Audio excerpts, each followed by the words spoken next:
Bueno, hablamos entonces un poco de lo que pasa ahora.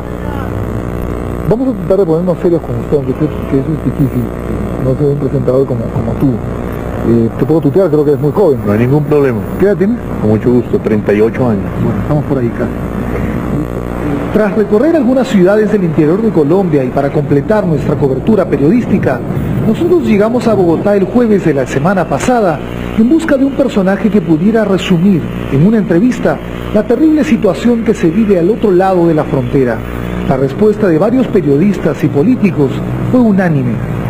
Tu entrevistado tiene que ser Jaime Garzón. Solo con una frase nos dimos cuenta que Garzón era a quien estábamos buscando. Ya más muertos no se necesitan en este país. Más miedo no se necesita.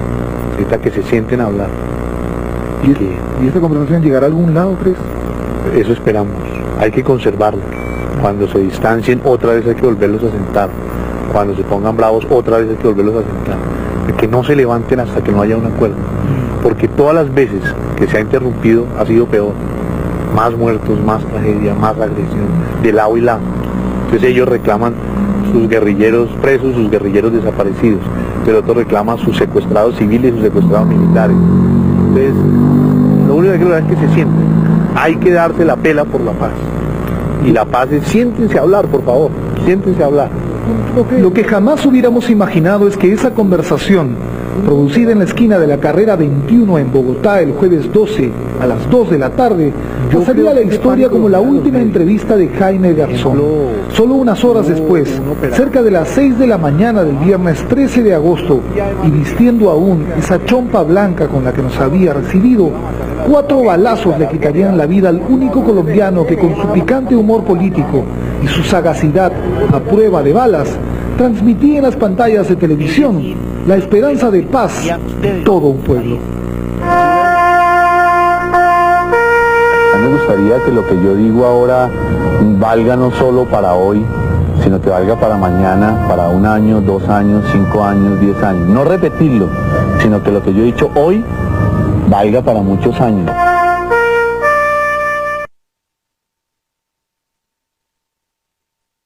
La de Heriberto de la Calle y el extenso pasado político de Jaime Garzón permitieron incluso que jugara un papel fundamental en la búsqueda de la paz en Colombia. Varias veces fue negociador entre el gobierno y la guerrilla e intervino personalmente en la liberación de varios personajes que habían sido secuestrados. Por todo esto, nosotros buscamos a Jaime Garzón apenas llegamos a Bogotá el jueves de la semana pasada, al mediodía. Estos son algunos pasajes de esa conversación, la última que un hombre tan valioso para la paz en Sudamérica sostuvo con un periodista antes de morir asesinado a balazos. ¿Los bogotanos sienten la violencia muy de cerca o es una cosa que ocurre ahí del cerro más allá? A raíz de los secuestros masivos en el avión de Avianca y en la iglesia de la María y en Medellín y en Barranquilla, ya la violencia se siente más tangible en sectores de clase media, por decirlo así, en las ciudades. Eso ha generado pánico, ha generado que mucha gente se ha ido y ha generado pues el miedo normal que tiene uno. Pero yo creo que si uno vive en este país, tiene una tarea fundamental que es transformarlo. Y eso genera que el miedo de vivir aquí le dé a uno el valor de querer un país mejor y de querer transformarlo. Y eso significa vivir en Colombia. Pero la guerra dejó de ser el sentido de lograr el poder y se convirtió en un negocio del cual ya también se benefician los norteamericanos, que es la venta de armas a la guerrilla, al paramilitarismo, al gobierno, y en eso se volvió una cosa, a cambio de que la guerrilla y los paramilitares y parte del gobierno tienen problemas de corrupción con el narcotráfico, nexos con el narcotráfico, y viven, en cierto modo, del narcotráfico, unos directamente, unos indirectamente. El problema en Colombia es que la guerrilla no es la causa, la guerrilla es la consecuencia. Eso es muy importante. Pero es una consecuencia que viene desde 40 años, 50. Sí, porque ya han convertido la violencia en un modelo de dominación. Así como hay principados, así como hay reinados, así como hay modelo presidencial, así como hay modelo parlamentario, aquí los poquitos han convertido la guerra en un negocio del cual se surten y viven. Ese es el problema, por eso hay que darse la tarea de decir quiénes viven y se benefician de la guerra. Ahí está el problema. El tema es amplio, de repente es difícil encontrarle alguna razón. Aquí llevamos 42 años en el tema y no hemos podido arreglar. difícil que podamos arreglarlo en una conversación. Pero no, a mí me interesa que usted entienda, por ejemplo, que hay dos sectores, que los dos sectores están minados por dineros de narcotráfico, que los dos sectores quieren voluntad de paz encima de la mesa, pero por debajo de la mesa se patean. Eso es como lo importante, ¿no? Que le quede claro a la gente. En ese punto, ¿qué papel cumplen las fuerzas paramilitares que están, creo que al mando del señor Carlos Castaño? Esta gente, ¿a quién responde? ¿Quién los financia? ¿Quién determina que estos señores actúen, que asesinen a los guerrilleros, que los persigan?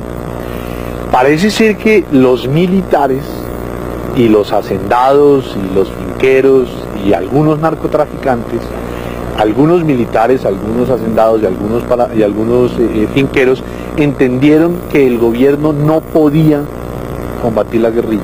Entonces se asociaron y buscaron formas de financiación, entre las que está el narcotráfico, y tienen ejércitos privados. Los ejércitos privados son paramilitares, en que de aquí a allá no puede haber guerrilla, de acá a allá no puede haber guerrilla, y cada dueño de lote, cada dueño de finca paga una cuota por el derecho a permanecer ahí, bajo el cuidado de ese ejército privado.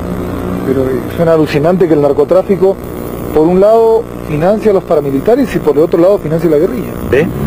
¿Ve dónde empieza uno a ya esclarecer más el problema? ¿Ve quién consume lo que producen los narcotraficantes? Los Estados Unidos. Ahí está. Sí ve que ya más o menos estamos llegando al punto en donde se ve cuál es el elemento corruptor que termina justificando la guerra. Eso es importante. Bien, entonces, ¿qué opina? ¿Qué piensa la mayoría de los colombianos? ¿A favor de qué están? Algunos que ven el problema como muy sencillo o sin complicaciones, creen que la solución es que los norteamericanos nos invadan. O sea, una bomba atómica cae y que todo se vaya al diablo. Porque ellos no entienden que los norteamericanos también son parte del conflicto. Entonces, si uno no entiende, uno cree que hay un bueno, uno malo, uno llama a Batman, al Chapulín o a Superman. No entiende que es que Superman y el Chapulín viven del negocio de los otros dos. Claro. Entonces, pero la mayoría de los colombianos va por eso, parece. Sí. Hubo aquí una campaña de algunos medios de comunicación con encuestas callejeras y medidas de opinión, donde decía, ¿usted está de acuerdo que lo invadan? Yo hice una que era, ¿cómo le gustaría? ¿Tipo Kosovo, tipo Granada o tipo Vietnam? Entonces la gente que respondía... Claro. Y para terminar, ¿qué es lo que piensa entonces la mayoría, el colombiano común y corriente, el taxista, que es lo que tiene la persona que pasa por aquí? Quiere que se acabe la guerrilla para que se acaben todos los problemas. Eso entiende la gente común. Bien, pero ¿siente que el final de la guerrilla pasa por una intervención norteamericana de repente? De pronto sí. Sí, sobre todo la clase media y la clase baja es la que más cree eso. ¿No cree en un diálogo? No, ya ¿No cree en están, una conversación? ¿No creen eso? ya están decepcionados de tanto intento de diálogo. Bien, la gente que vive en esta ciudad, ¿siente que caminando por la calle le puede caer un bombazo en cualquier momento? Pues yo ¿Tú no lo vivo. sientes? No, yo no vivo en esa situación, pero habrá gente que sí. Lamentablemente, Jaime Garzón se equivocó. Él sí tenía por qué preocuparse.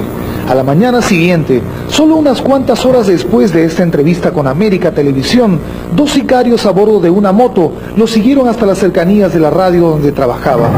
4 balazos le borraron la sonrisa a todo un país. Es evidente que no se trataba de una casualidad, sino de un asesinato bien planificado. Por eso, se podría pensar que mientras conversábamos con él, algún paramilitar o algún guerrillero nos seguía muy de cerca con el dedo en el gatillo, simplemente esperando el momento más adecuado para convertir a un gestor de la paz en una nueva víctima de la guerra. Sí, yo pensé que me iba a morir. No, y lo que estaba haciendo, por ejemplo, en Sumapaz era demasiado riesgoso. Y yo pensé que me moría o que me mataban en esa etapa, era muy riesgoso. Entonces yo me convencí poco a poco que no llegaba a los 30.